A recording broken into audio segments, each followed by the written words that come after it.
Welcome back to the Pathfinders podcast. I'm your host, Pete Schramm, and you know what we're talking about on this show, career maps and personal board of advisors. We bring on amazing guests with remarkable stories, and we talk about those two things with them. Reminder that the career map gets broken down into 5 different dimensions. We talk about the jobs that people held, the skills, accomplishments, education, and some of the fun stuff before, during, after where they are, the past, present, and future. And then we couple that plan with some of the folks that helped guide them along the way, the personal board of advisors, those multiple mentors and folks that helped them on this professional journey. This will be posted on LinkedIn along with the other podcast platforms, Apple, Spotify, YouTube. So please comment along the way. Our our guest today is going to share his favorite quote throughout the episode, and you'll hear a couple of isms that he's coined along the way. Excited for Brian to share a little bit more. So Brian Fishel is a seasoned executive with deep experience serving as a strategic human resources business partner, thought leader, and advisor to CEOs, C-suite executives, high posts, that's high potentials, along their career in a bunch of different industries. He's worked at Key Bank, B of A, Coca-Cola, Pizza Hut, and a couple of other ones. We'll hear about them.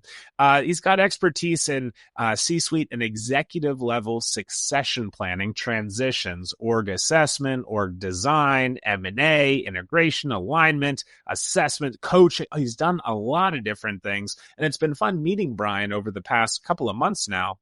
Proven track record of doing what he's going to say and then knocking it out of the park.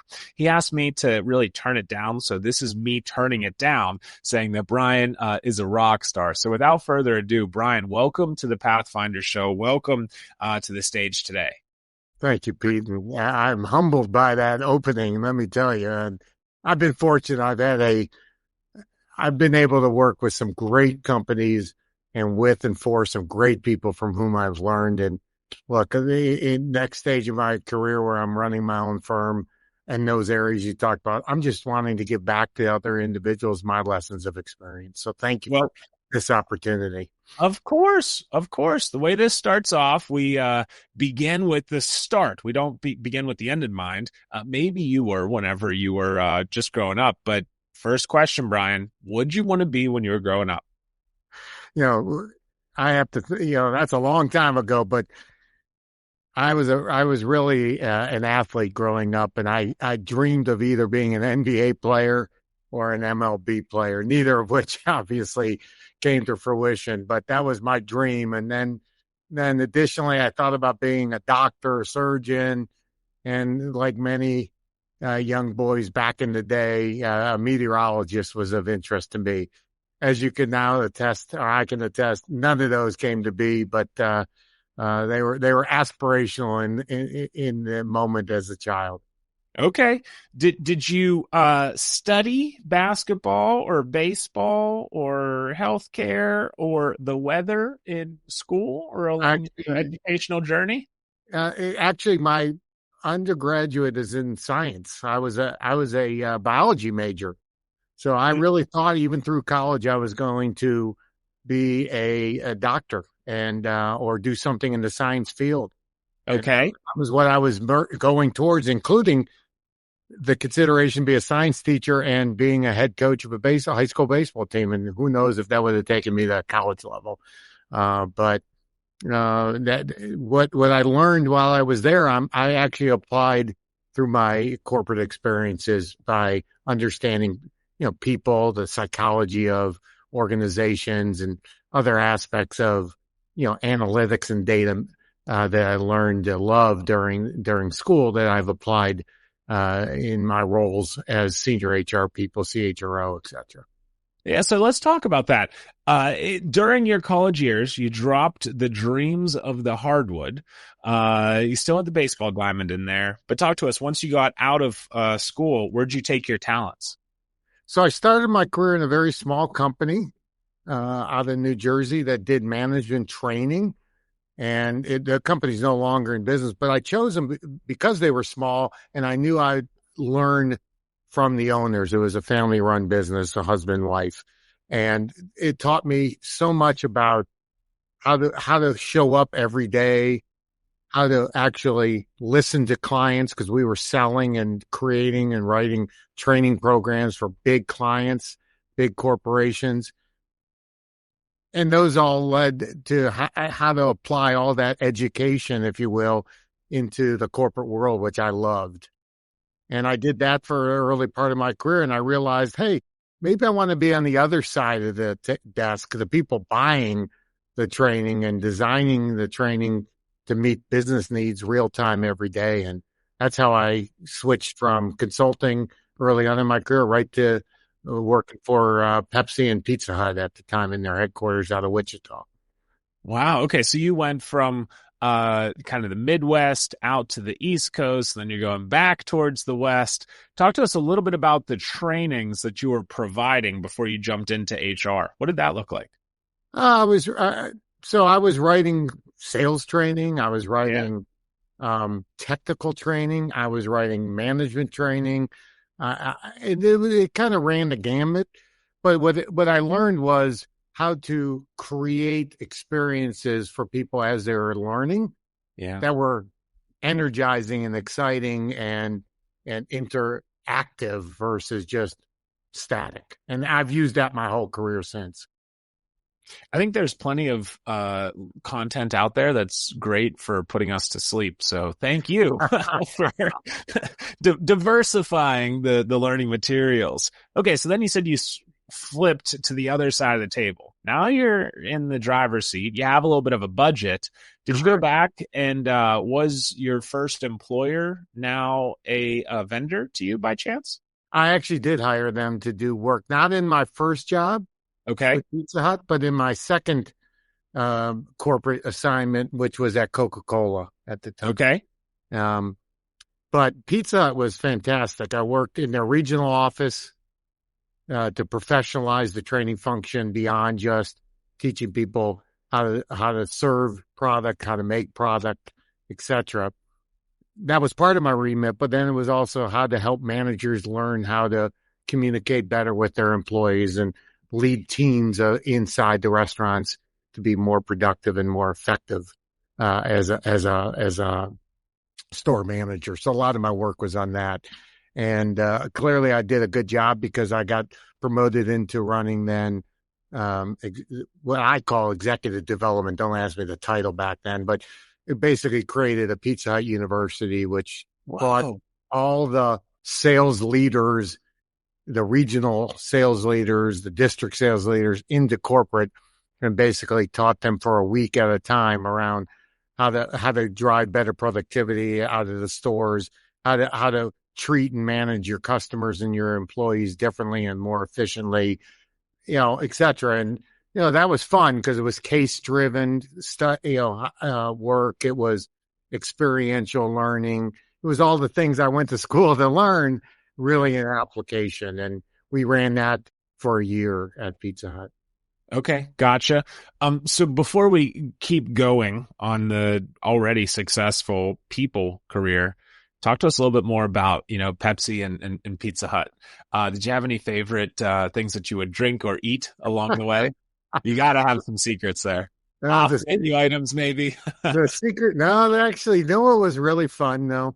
Well, two things. One was the orientation was really cool because Yeah. my first month, all I did was work in stores and restaurants, deliver pizzas, and or work with those regional and district sales leaders in the market, talking to customers, talking to employees. That was before I did anything.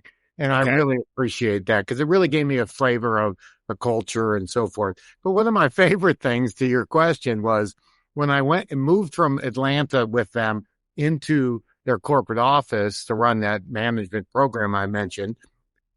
They had a test kitchen there, and once a month I volunteered to kind of go test new products that they were ginning up in their test lab. Don't ask me, I can't remember which ones, but some of the products that were being designed and were being tested on employees. It was fun. I loved doing that. It really made you feel part of the company's culture.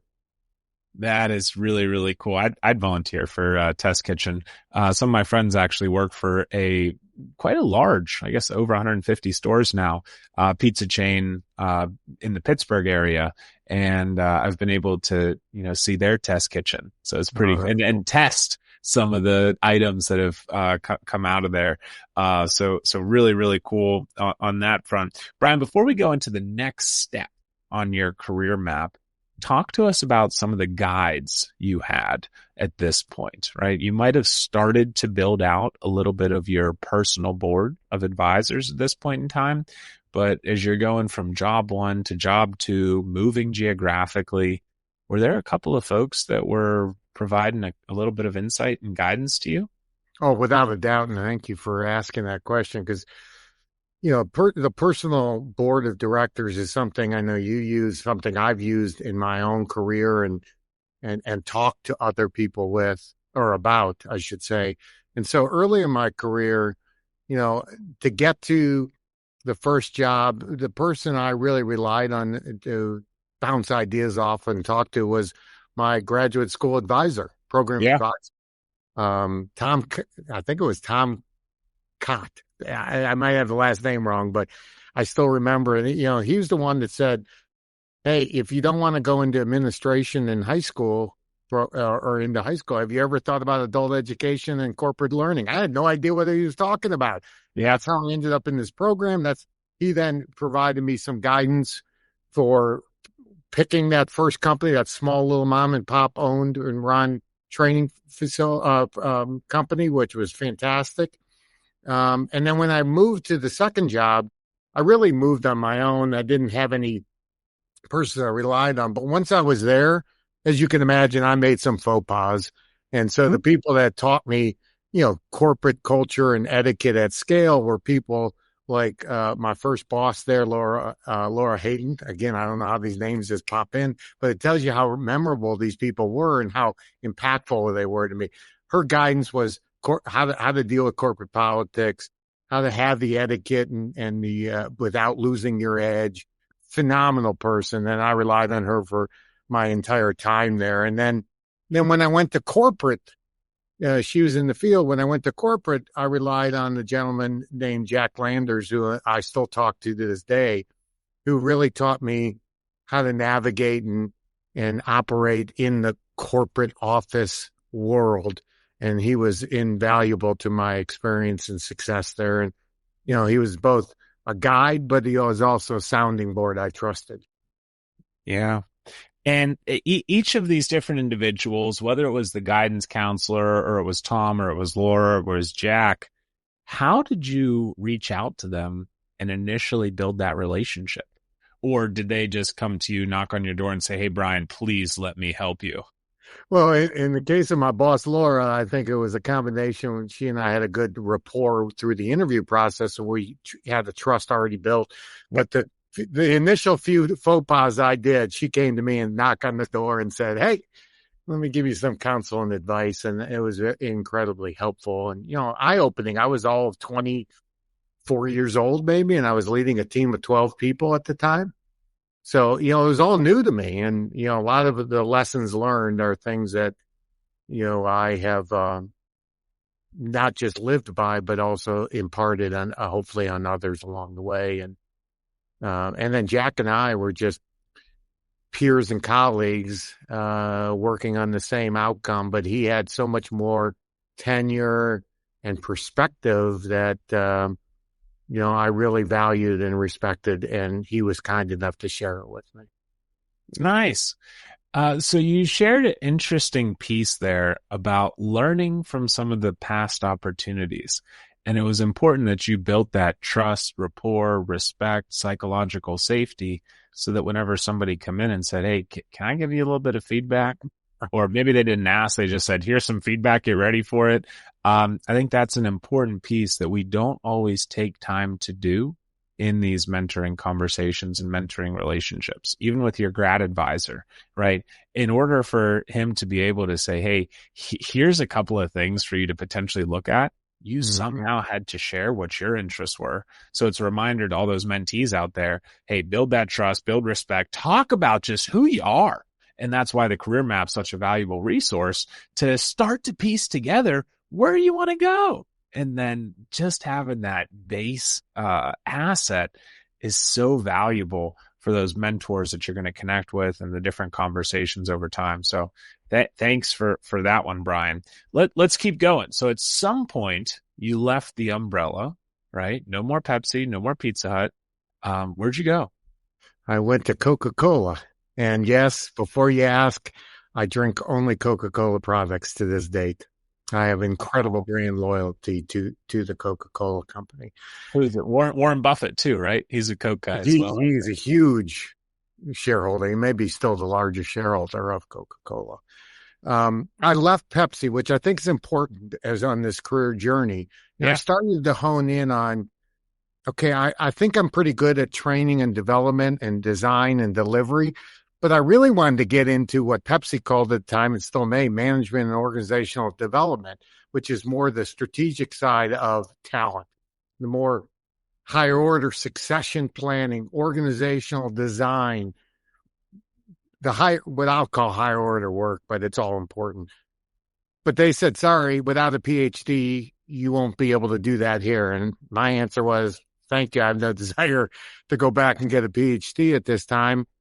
And I went and started looking elsewhere, and I found Coca-Cola, and they found me. And actually, the person I went to work for, again, the names are just flowing in me. Sharon Schachter was one of my guides when I worked for her, as well as beyond. Even when I left there, she was an incredible, again, seasoned, experienced, long-time employee of Coca-Cola who knew how to navigate the culture, which, by the way, was complete opposite of Pepsi. Oh, and really? So when I showed up at Coke with the gung-ho attitude of Pepsi, he rubbed people the wrong way at times, right? And it helped me, but it also rubbed me. She would take me aside and say, hey, there's a softer way to get that done, or there's a different way to keep your edge, but soften the style and delivery. And again, the items I've used in my career all along, but I went there with the intent of doing more of that higher order strategic talent and organizational development work. And that's what I got. I and experienced it at a global scale, right? I mean, Coca-Cola is one of the most global companies in the world. And a well-known brand. And at what point did you say, okay, I've learned enough. I've filled up my toolbox as much as I can here. A lot of the listeners will be thinking, hey, is it time for me to go into a career transition? So what were some of the things that you noodled on, Brian, as you're figuring out, should I stay or should I go? Well, there was a lot going on at Coca-Cola at the time. And I would just say this, because of some of the challenges they were faced with. These are non-business challenges, so I just, more legal challenges that they were confronting. My career was stalemated, and I was still a young guy. I was working for the CHRO. I had global responsibilities and teams. I loved it there. I really did. But I also realized that for a period of time, my career was going to growth was going to slow down. Yeah. And I started realizing things now. I've worked at a small company. I worked at Pizza Hut and Pepsi. I've worked at Coca-Cola. I'm realizing now the things I like about companies and I don't like about companies. And one was the whole notion of growth and aggressiveness in culture versus, very passive culture, things like that. And I realized it was, time to start looking. Now, a choice point I would tell all the listeners, though, is to think about not just jumping, but why are you jumping? Because it's not always as green as you think on the other side. It is greener if you pick right. But you're giving stuff up. All that relationship capital I had built there with real senior executives. By the way, the CEO there now was a peer of mine in the HR department back in the day when we were working together. Well, so HR people can get to the top of the food chain. Is that what you're telling me? It is possible. Yes. But my point is, you got to look at all those trade-offs and make an informed decisions and then live with your choice. So my choice was to move on and leave there. I happened to know a guy at the time who I had befriended 5 years prior, who lived in Atlanta, who worked for Bank of America. at the time, Nations Bank. He and I stayed friendly, friends. He fed me information of jobs. I fed him names of people. And over 5 years, we built a trust. And he's like, hey, you're out looking. Why don't you come work with me? And so I did. Yeah. Greatest decision I made. Okay, so then you guys peripherally kept in touch with each other, some networking. How often did you keep in touch? What did that look like? Email, text, phone call, grab a slice of pizza or a Coke together? This is old What did that school. look like? Yeah. It was phone calls, probably every 4 to 6 weeks. Yeah. And it was in person. He was an early guy. I was an early guy. So it was coffee and breakfast, once every other ish month. And it was for 5 years. And we used that to build a relationship. He introduced me to a lot of people that ultimately I worked for and or with at the bank.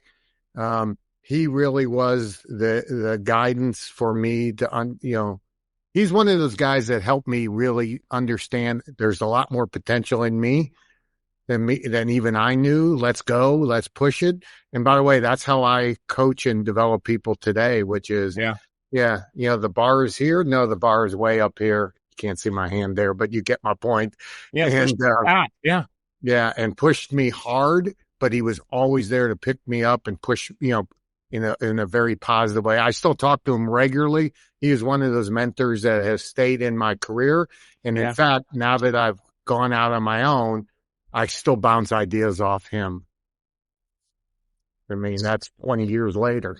So you've talked about a couple of the different people that are sitting on your personal board throughout your career. And it looks like some of them stayed and some of them, have gone on and off. And that's a big piece that we talk about throughout the Pathfinders methodology is not everybody is meant to be part of your story throughout its entirety, right? We have our inner circle, and that's what we talk about on the personal board of advisors. You see it over my shoulder here. But we also know that, hey, there's that outer circle.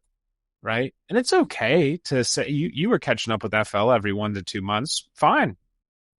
There are certain folks we might catch up with every 1 to 2 years. Right. And that's why the Latitude software exists, is so that we can keep a little bit of structure, those reminders, nudges. Because how much do you hate it whenever you're like, oh, shoot, has it really been 2 or 3 years? Has it really been 4 to 6 months? No way. I didn't mean for this to happen.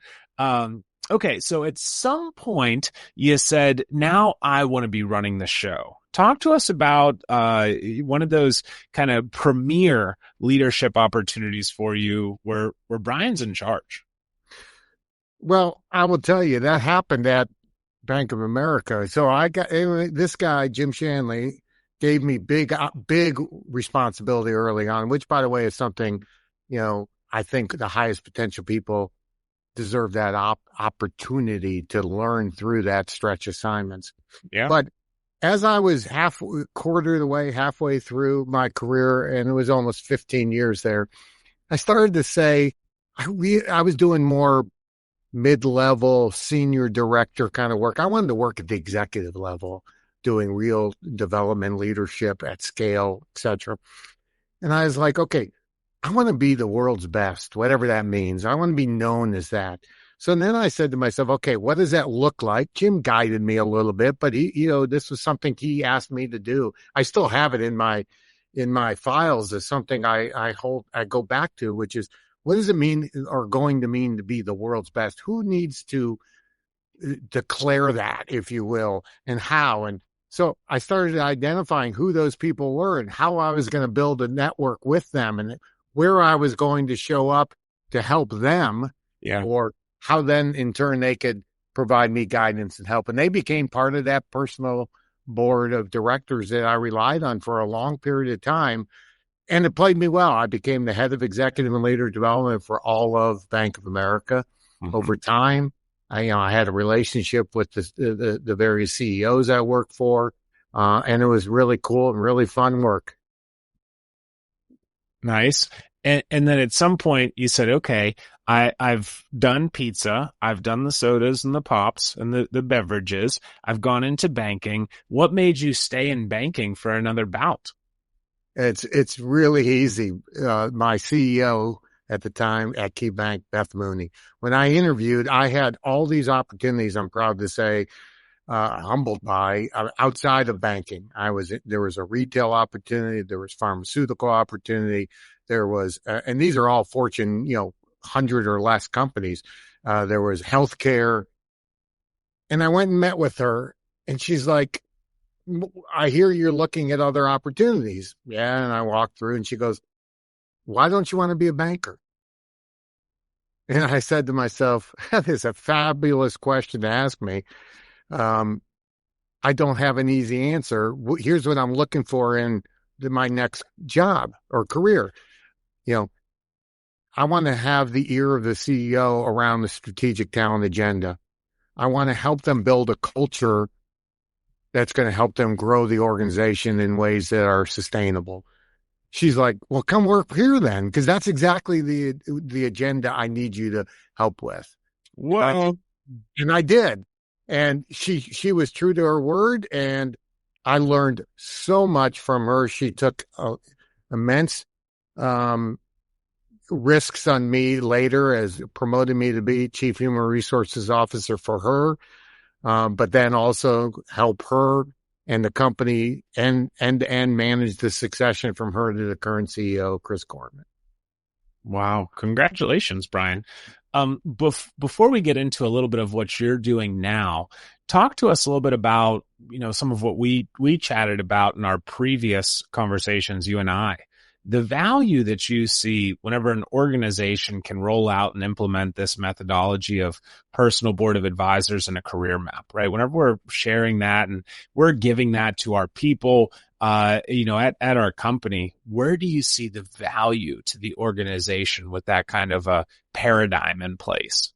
No, I appreciate it. I know that's where we kind of started our conversation. I've used this whole notion of personal branding, networking, boards of directors, and mentorship, since I've been, I'd say at Bank of America, but really formalized it at my time in Key Bank. And where I see it adding value is at all levels, but for slightly differently. So teaching the junior, early career individuals, the importance of learning from others, asking others to give you advice. Doesn't mean you have to use it all, but demonstrate real interest and curiosity and ask why, and start building your own theory of the case as more of a junior early on career. When you get to being the manager or aspiring to be a manager, go learn from people who have experienced that in the past,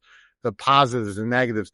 Talk to the HR teammates who have more information about how good managers behave versus maybe not, and start building your own theory of the case of how you're going to begin to apply components of everything you're hearing and learning to yourself, and how you're going to try it out and learn it. And then as you get high potentials, what a great opportunity to do mentoring at scale, giving them the connection tools, as you talk about, that your firm offers, to help them find natural connection points of topics or interests or opportunities for people to engage with one another. And by the way, along the way, you're helping them exude the behaviors associated with the cultural elements that the company wants in its organization. So I think it's huge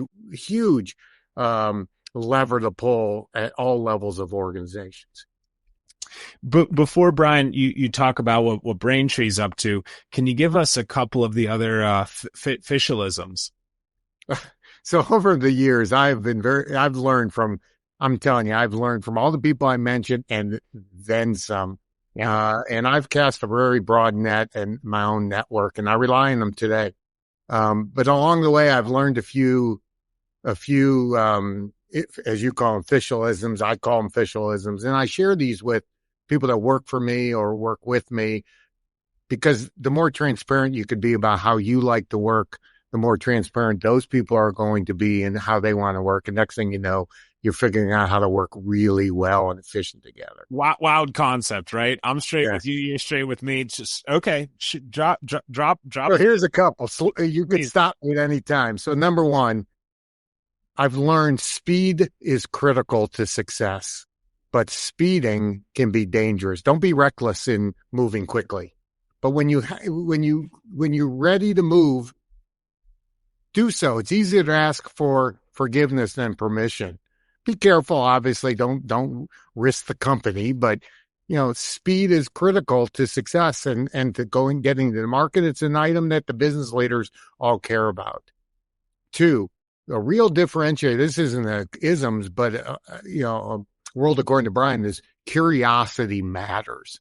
Be somebody who's open-minded, who brings in outside perspectives, who reads and thinks very broadly about things outside the industry that may not have direct application, but if you can connect the dots better and faster than others, you'll win every time. One of my favorites is when confronted with change, run through the fire. People are hesitant when change happens around them or to them, but the earlier you can get on board and adopt it, the faster you'll be recognized as someone that can be trusted to lead big change or bigger stuff in the future. So it's really a career additive, in my opinion. Another one I'd share is when present, be present. And it kind of goes hand in hand with another one, which is you're paid by the company to have an opinion, share it. So you're in a meeting, even if you're in a meeting with people that are 4 levels above you and you have something of value to say it. If you have a question that's really important that others aren't asking, ask it. You get recognized for it. You stand out. So those are a couple of them. I like the Fishelisms. Brian, I'm going to get ready to give a recap here in just a couple of moments as we wrap things up. Before we close, please tell us a little bit more about Baintree. Well, thank you. I appreciate this platform and opportunity. So I mentioned earlier, I've been very fortunate to work for incredibly great companies that are really name brand companies on top of it.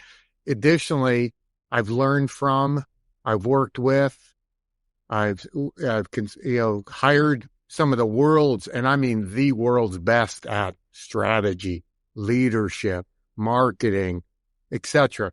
And all I want to do is give back to other people who are like me 10 years ago who want to, or maybe 20 years ago, who just want to, make a difference, add value, learn and grow, both personally, professionally as a leader and in their career. And that's really what I'm all about, is giving back and sharing the lessons of my experiences, pros and cons, to others who may benefit from those experiences. I like that one as well. So, Brian, I'm going to go ahead and do a quick recap here, and we'll close off for the day. So, Brian Fishel, now in Ohio, right? The guy's humble as can be. Started off with dreams of the NBA or the MLB, to then doctor, surgeon, and meteorologist. This bio major then dropped the dreams of the hardwood upon graduation and moved east to his first gig in training and development company for companies. He learned how to create great learning, which he took with him throughout the rest of his phenomenal career. He then swapped seats to drive learning from the inside at Pepsi and Pizza Hut. Brian birthed the Pizza Hut University, and he rocked it because of their great onboarding, right? The boots on the ground in the stores. One of your first guides was Tom, who helped you think about the career map options, not recreating Tom's own. Then Laura, right, helping navigate some of those corporate politics. And at headquarters, right, Jack on navigating that corporate world. Migrated to org design and development at your favorite beverage company, Coca-Cola. You kept your edge while softening your delivery. Networking helped you fight off that career plateau. Phone calls and early morning breakfasts every 1 to 2 months. Great time cadence and something to do. You gave big opportunities to the hypos, and that's something that we as leaders leading others can continue to do. You got into your first global L&D role. You wanted to be the best. You wanted to build culture. You wanted to build talent and guide the design with the CEOs, and you did it. You started teaching less senior workforce on how to learn from others. Whenever we can give them the tools to succeed, they truly can thrive. You reminded them that learning from those that came before you and investing in them is critical to our organizational success. Just a couple of the Fischelisms that speed is critical to success, but speeding can be dangerous. Bring curiosity to your job, and when confronted with change, run through the fire. That's my favorite one. When present, be present, and a great reminder that the best mentors and guides out there, they can share the pros and cons of various situations. So networking never hurts, and it makes paying it forward a lot easier and more impactful. Thanks, Brian, for joining us today. Thank you very much. My pleasure.